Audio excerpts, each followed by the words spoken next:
much you sent them there. So yeah, welcome everyone to the first Carlisle District Billiards and Snooker League podcast. I hope there are a few joining us live. As you can see, I'm hosting, Mike Griffiths, I'm hosting the first podcast here. And with us we've got on the far side here, we've got John Metcalf, Peter Stanier and Rob Woods. And our first podcast is all about the history of the league.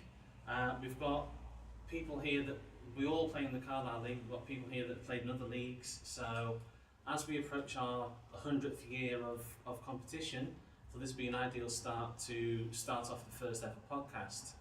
So I'm going to pass it on to John first, as John's played in Carlisle for the longest. So John, can you tell us about the history of the league and maybe how the billiards and snooker was set up when you first started playing? Of course, but you just stole my thunder. Yes, it is our 100th birthday. I'm not 100 years old, fortunately, but yeah. So the league's been had its ups and downs over the years. When it first started, there was only 6 or 7 teams that started 100 years ago. Then it gradually, as more pubs and clubs started to get snooker tables in, the league grew up till the Second World War. Then after the Second World War, snooker was booming. Up until about 1980, 85, we had 6 divisions.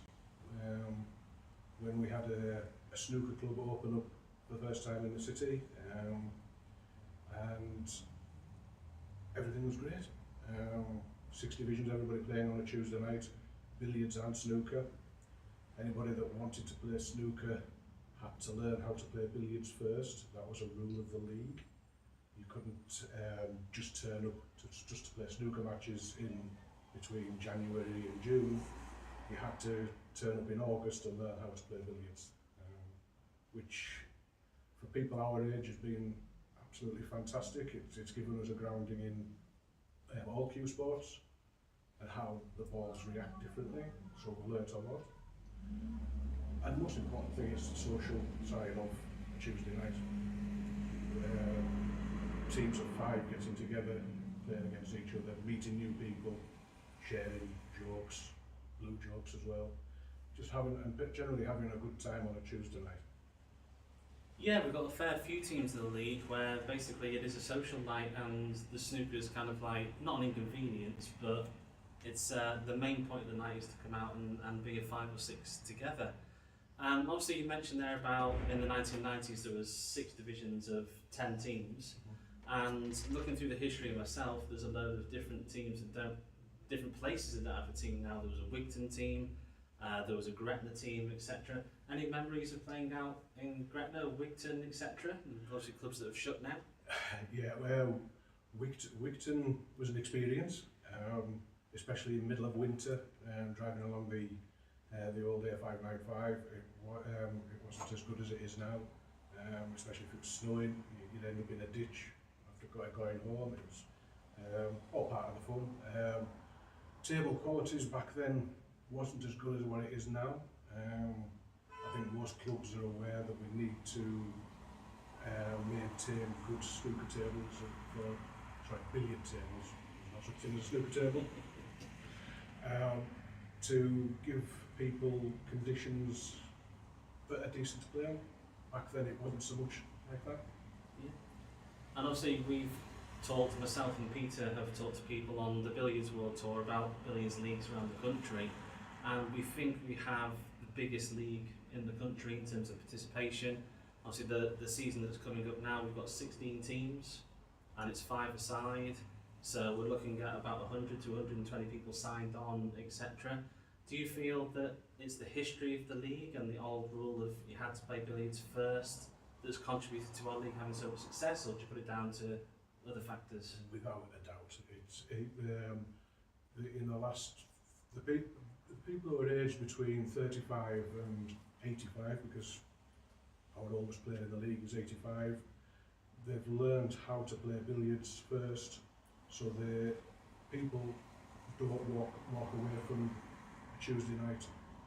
If there's a billiard match on, they will actually enjoy participating in it. It helps everybody knowing your angles around the snooker, around the billiard table. But that's probably the reason why our league has still got 100 people playing. Elsewhere in the country, the quality of the players is very good, but it's the quantity that isn't very good. It's vice versa here.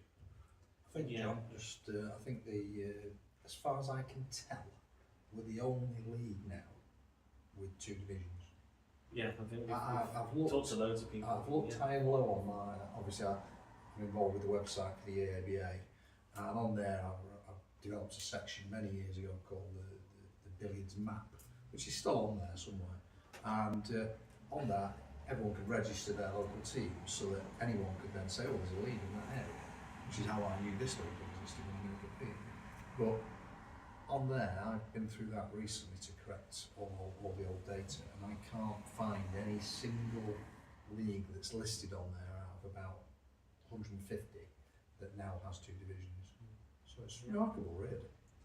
It is, yeah. And one final little bit for John, just based on that as well. Obviously, after lockdown, we had an old secretary resigning and a lack of people stepping forward to run the league, and obviously yourself has stood up and seen this revival that we've had since lockdown, because before lockdown the game was shrinking. I don't know if you remember, John, but before lockdown, in the last years of the previous secretary, we actually had, I think it was 2 divisions of 6 teams in the billiards, and we had a little snooker league running alongside as kind of like for people that didn't want to play billiards. And we've seen, since you've taken over back in 2020, 21, a resurgence of billiards to the point that we had 17 teams last year from 12 teams back in 2020. So you just tell us again about how you got the league going again and getting an extra 5 or 6 teams in over the years, and your role in all that resurgence. A lot of angry phone calls, ringing around people, twisting arms. And especially to club managers and landlords, explaining the benefits of having multiple people in your club on a particular night, or spending money over the bar to try and keep clubs alive. Because that's what we're doing this for. That's what we turn up on a Tuesday for, is keep clubs alive. Yeah. And we've had a lot of feedback from the semi-finals and finals we put on from the clubs that have hosted them, that they have made a lot of money.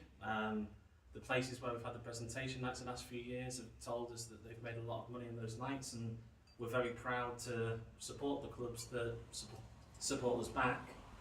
With that in mind, we're just going to have a chat with Rob Woods here, who is part of running this club, Spencer Street Social Club. So again, Rob, what are the benefits of the league to the club? A lot of bar sales? Oh, yeah, absolutely. Name in the paper and all that? Yeah, we always have to worry about being in the paper, but no, we like it being full, obviously. Yeah. You know, snooker, billiards, darts, Table it's all bowls. good. Table bowls, Table yeah. bowls, yeah. Bring it on. Keeping clubs Has alive. darts increased, Rob? Yeah, it's, you know, Have you had more people playing darts?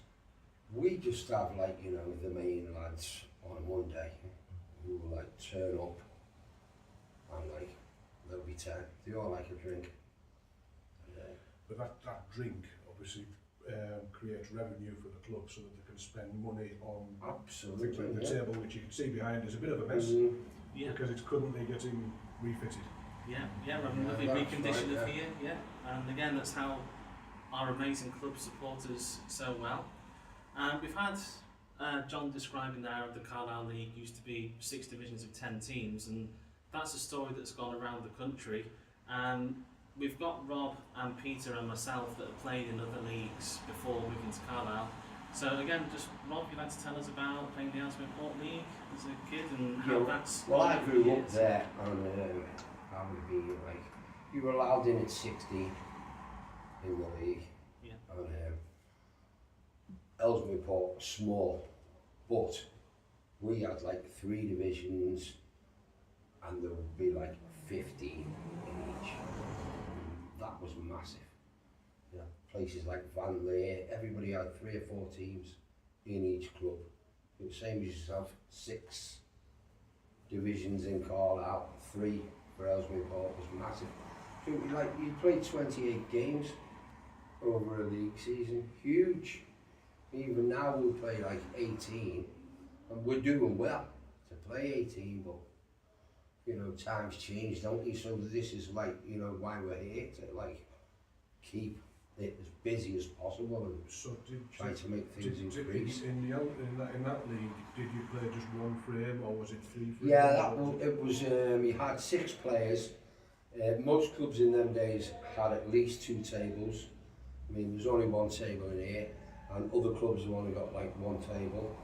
And you just, you know, you'd have 2 sets of 3, and what would happen was, it wasn't like a number based. The away captain would pick a player, and then the home captain would put any player against him, and then vice versa when you were away. No handicaps. It will go alternate, no handicaps. No, well, I mean, the thing with that format was always good because they could put theoretically their worst player against your best to even things out. And it worked quite a lot. Just like we do with you. Absolutely. Yeah, so again, you know, Carlisle we've talked about, we used to have 6 division of 10 teams, that's 60 teams. In the Port we used to have 45. Currently in the Snooker we've got 20 teams in Carlisle. I've spoken to a mutual friend of mine and Rob's before we did this podcast, and Ellesmere Port's down to 1 division of 10 teams now. Awful. So they've gone down from 45 to 10. And I'd just like to invite now Peter Stanier to contribute to the discussion about the history of the leagues. Peter's played in the Chester League and in the Huddersfield League and in Manchester as well. Again, Peter, is it a similar story in those places? Pretty much. I mean, I've fortunately with work I've travelled around, and whenever I've travelled somewhere I've always tried to find the leagues and play them wherever possible, so that A, if I'm away from home I could enjoy the matches. And I've played in like as far-flung leagues as the Oswestry League, heading up to the North Moors of Manchester, the Staley Bridge League, which is a very small league. But again, you hunt out these leagues, but the Manchester League, main league, is now folded. They used to have 6 divisions of 16 teams. And that league has actually folded. And we found that out this year. There is one more league in Manchester called the North Manchester League, which is going, but again, the last I checked, they had 2 divisions of 8 teams.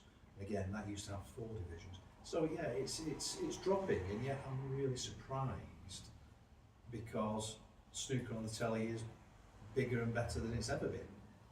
And yet that doesn't seem to have equated, unlike the 80s where snooker sort of boomed out into the clubs. I just think that there's that much to do these days, and kids grow up on the phone, and where you used to go out and play and do things, now it's just, you live on that screen. People think they've got 50 million friends. They've never been at the house. Yeah, so I mean, I think the main thing for me is that you've lost the clubs. A lot of the clubs have gone. You've lost the players, and you've lost the knowledge, particularly at billiards, that the old players would normally pass on, and they've gone. You know, I mean, I learned a lot from Norman Routledge in the Macclesfield League. Yeah. What a player! Absolutely amazing. I'm learning my stuff from you. Yeah, and he I passed shots on to me, and obviously I passed them on to you. Now we're at the point now where that's beginning to fail, because you know, because I've come here and I'm like, they've got this fantastic billiards league, but not really got that many decent players. Yeah. And I've come here not particularly, you know, I won't be classed as a scraping into the team player in some of the leagues I've played in. Yeah. You know. And yet I come here and I'm like actually one of the better players, which seems crazy, but I've had that knowledge passed on to me, and obviously you guys haven't. Do you not think like a lot of the old school though never ever had any intention of passing things on?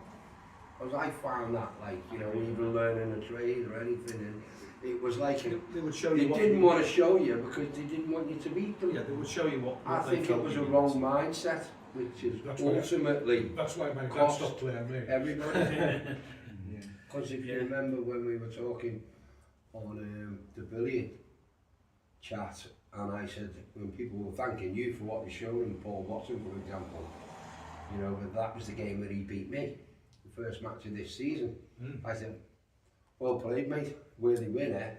I mean, he played really, really well. And, well, he's a good cueist, but didn't know the shots. Didn't know absolutely. the half ball angle. So once someone's shown you that, well, you're the same. Yeah. You know, I remember watching you floundering around trying to Yeah, learn to play billiards, and then I watched you this year, and I'm like, wow, this guy's dangerous. Yeah, I'm getting better.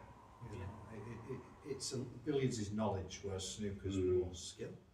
Maybe there's some people out there who are watching from other leagues, what have you, and have other ideas of how to expand leagues, snooker and billiards. By all means, drop a line. We're open to all sorts of ideas. You see, I really hoped that many years ago I helped Martin Goodwill came to me and said, I'm writing this book. How the heck do I get a snooker player like you to play billiards? And we sort of went through and developed a bit of a routine, which is included in his first chapter of his book. And I feel so proud that I helped him with that. But I hope that would bring some momentum to the game, and that it would encourage people to play.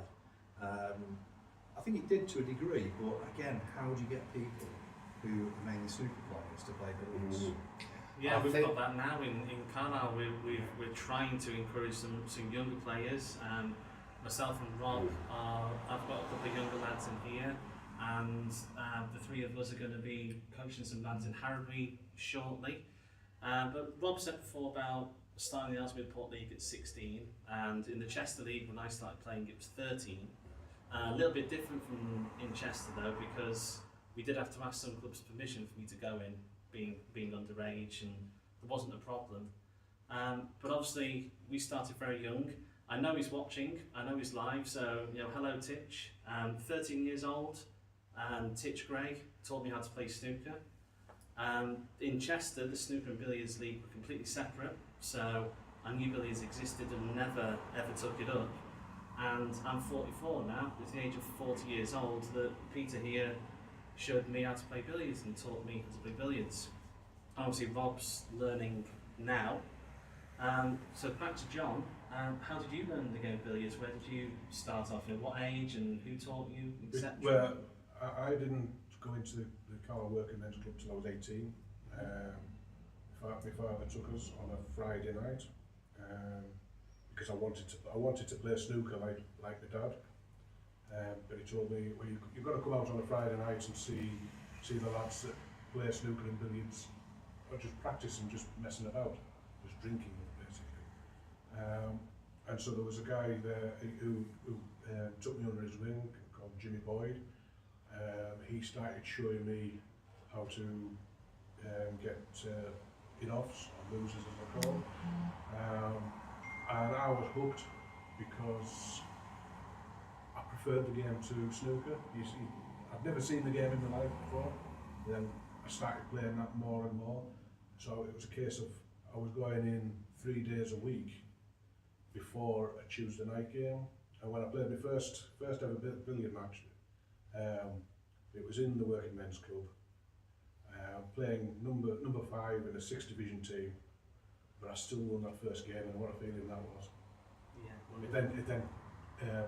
was able to play that billiard season until January when the snooker season started, and I then was used to the environment. It's a totally different environment, a social club, between that and a pub when you're 18-year-old lad, playing with much older people with different life experiences. But I was hooked. I've been coming back ever since. Well, my first frame of billiards was a bit of an eye-opener. Of course, you know, we've described them as the local legend, Bob Sewell, quite a few times. And when I moved up here 18 years ago, I didn't know the league existed for a couple of years. So 16 years ago I started playing, and my first game of billiards was away to Bob Sewell, and it absolutely destroyed me. It was an eye-opener to how to play properly. And I think, again, he's just a legend for what he's done, all the achievements, all the trophies that he's won, and yeah, it was a complete eye-opener. again, this is about the history of the Carlisle League, so we'll come back to Rob now. Again, I'll start with a little story. The Conservative Club was the former name of this place, and you know, John will probably remember as well as me, 2 teams in here, and they were always towards the bottom of the bottom division. And our team in the Portland Club, led by Martin Goodhead, was drawn away here in the Cup, and we'd won the Cup 2 years previously and came runner-up the year before, and really fancied our chances against the team that's bottom of the 2nd division.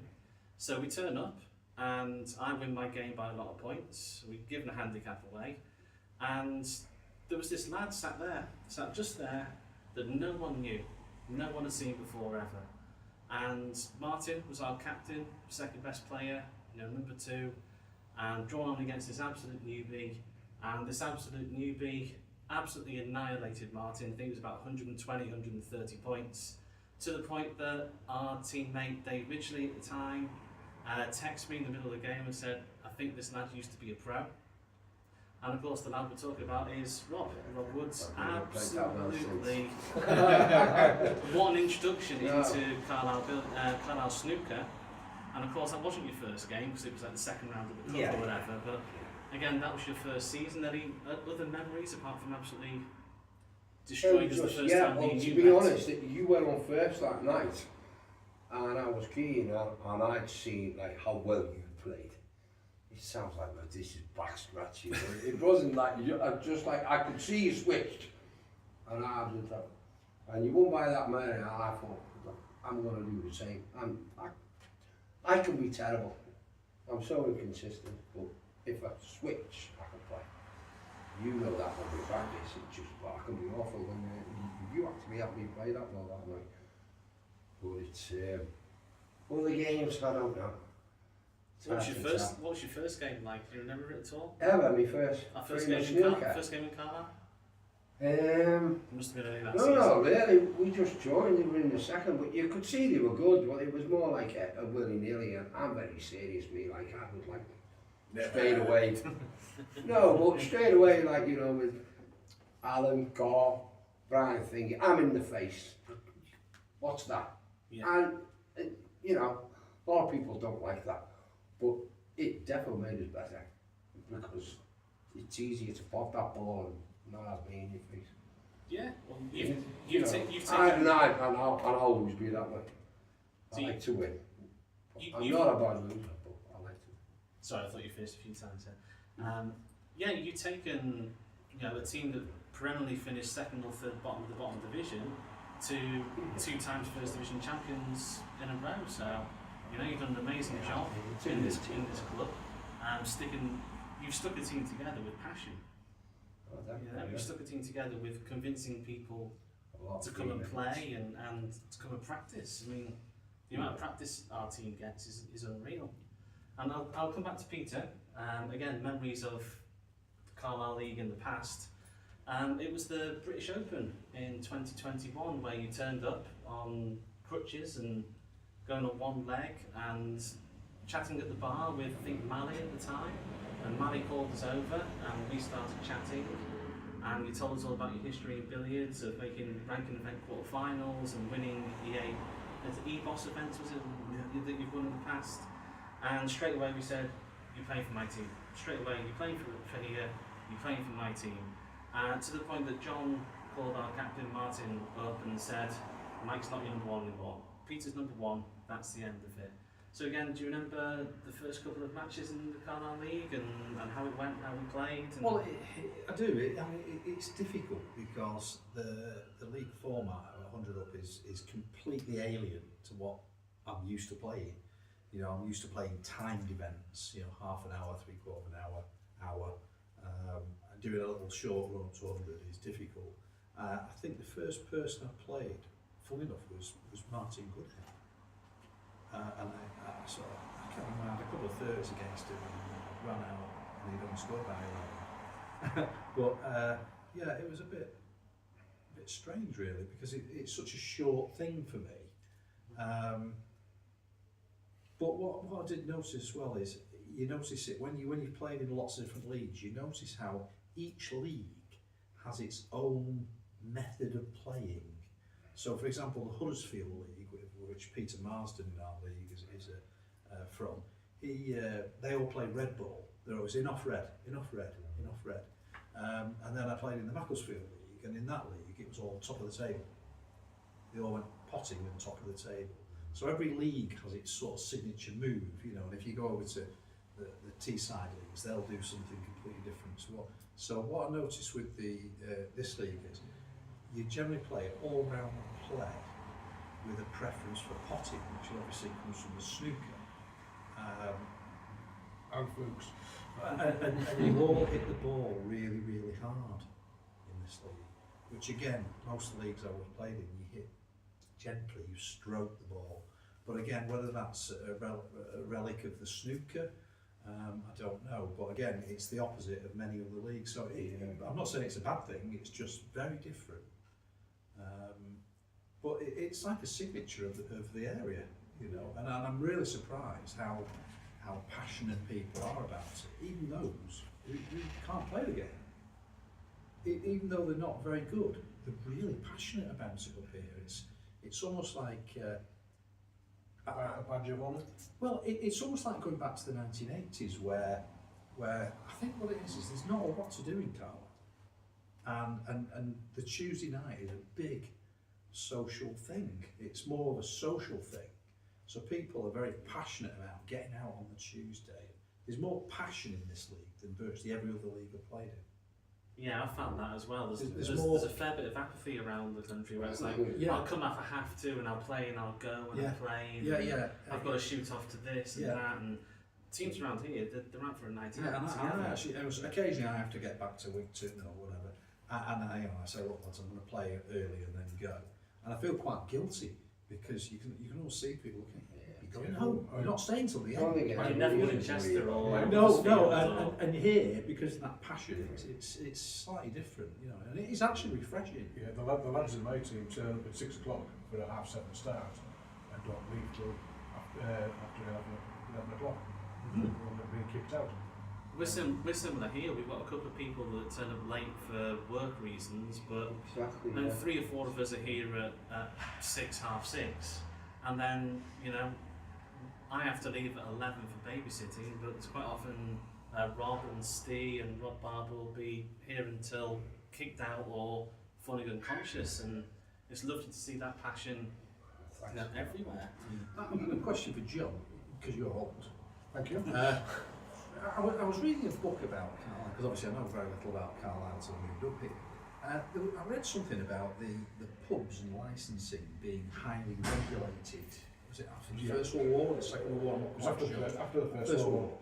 And yet this league was started around that time, you know, shortly after the First World War.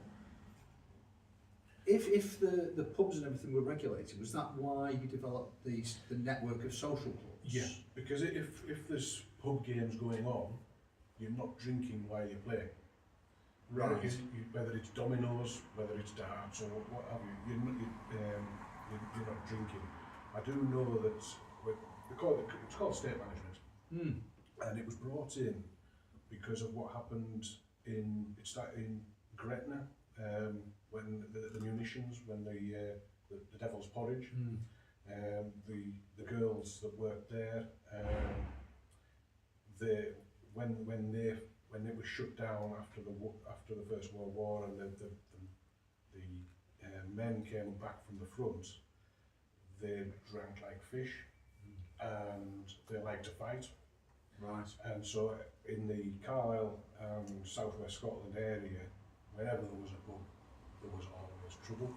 So that the government brought in state control. It was supposedly week of beer, and it was rationed. Not like the Second World War rationing. It was you were only allowed certain amount of drink, and they started putting billiard tables in and dartboards and other pub games to slow people down from just drinking.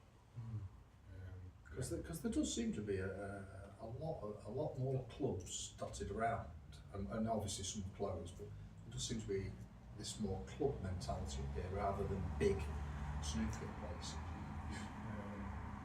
because social clubs, because of the areas in Carlisle, every out on the outskirts where people started to move, they needed somewhere to drink locally rather than travelling into the city centre. So every area, whether it was Harrowby, Upperby, Denton Home, Southend. yeah, they're all developed their own little club now. Yeah.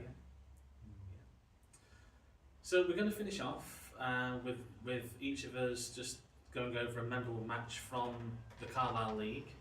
I'm going to start off and I'll pass it around the room. Again, I'd just like to mention another person that's got to go down as a bit of a local legend, which is Chris Bray. That's how I started in this league. I was coming back from Chester and jumped in his taxi and we started talking, and I didn't know there was a snooker league around here until talking to Chris, and he said, come on Tuesday, come and play for my team. So I went home to Nikki on the Sunday night and said, can I go and play in the league on a Tuesday? And she said yes. So I went on like Google Maps or something, found where the Buffs Club was, turned up on the Tuesday, and I basically refused to play the first 2 weeks. I didn't want to take someone's place in the team. But the first game, just because it was a new team and new people, I was very nervous. I don't often feel nervous at snooker, so that's why it's an interesting story for me. I got a couple of 16 breaks and I won because it was a third division game basically. If it was a first division game, I'd have been in major trouble. I always remember there was a guy, John will remember him better than me probably, so he finished playing at the end of the season. There was a guy that was an Elvis impersonator and he always went around as Elvis. I think his name was Steve. And I always remember I won the first ever game. I said just a couple of 16 breaks and a load of 1s and 3s, etc. And he came to us at the end and said, Nick, you looked really, really, really nervous. It's just a case of moving to a new place, playing for a new team. And it's one of my big memories of playing in Carlisle. Do you know what about the I'm trying to think. guy? Sure, it was Steve. Could be wrong. So I'm sure somebody will chirp in and say Yeah. what it was. He always went around with the haircut and the collar and everything, even though he wasn't Sounds a bit like the dad. performing as a as an impersonator. So yeah, that's my story about the history of Carlisle and playing here. I've kind of already said to Rob about the first ever game. What about your most memorable game, Rob? Most memorable? Your frame, not the team. That would have been the other week, wouldn't it? We Yeah. didn't need to tell anybody about that, do we? No, it's hard's difficult, really. I don't know. They're all so good. Hopefully, be happening shortly in the Billiards. Hopefully, yeah, we do brilliantly, make it all the time and loving our practice.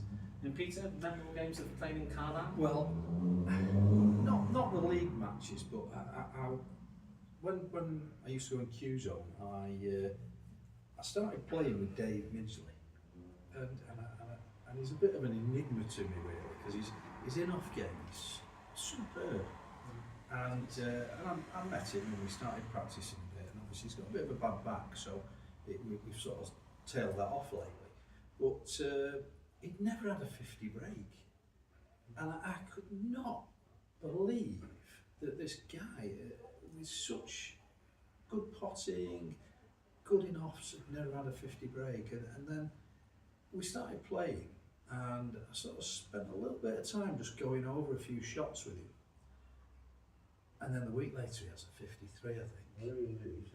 And I can't remember, I don't think I was actually counting out loud at the time. And then I remember him getting to 49 and I said, oh, it's 52. I got to 49, I said, Dave, you really need this red. It was a pot red. And I said, concentrate on it, you need this red. And he got it, and then missed it in off. But that was really memorable for me because, it's somebody who deserved a 50 break. Oh, he done it. I marked his game last week against Palace, and he struggled for 35 minutes, and then he went 50 or 40 off. Yeah, well, he's improving. Like that. He's improving all the time. He done it in here. There was a couple of guys one day, and they were they play on a Wednesday afternoon.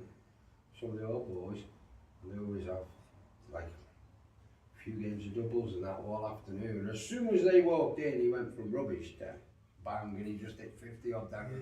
Well, like you see, he's Stole it right there. He studies it, you know. He watches the videos. He's He's been watching Gary Rogers' videos from York. I don't think Gary's watching, but hello, Gary. One of my favourite. Getting the handicap player. until watching. And Dave's been watching his videos lately, and you can see it in his game. You see, he's playing Gary's shots in his own game. There's another one though. It's too hard. Yeah, Gary's videos are awesome. Yeah, if you are watching or watching recording, Gary videos are awesome. Put out another video, was it yesterday or today? Another brilliant one.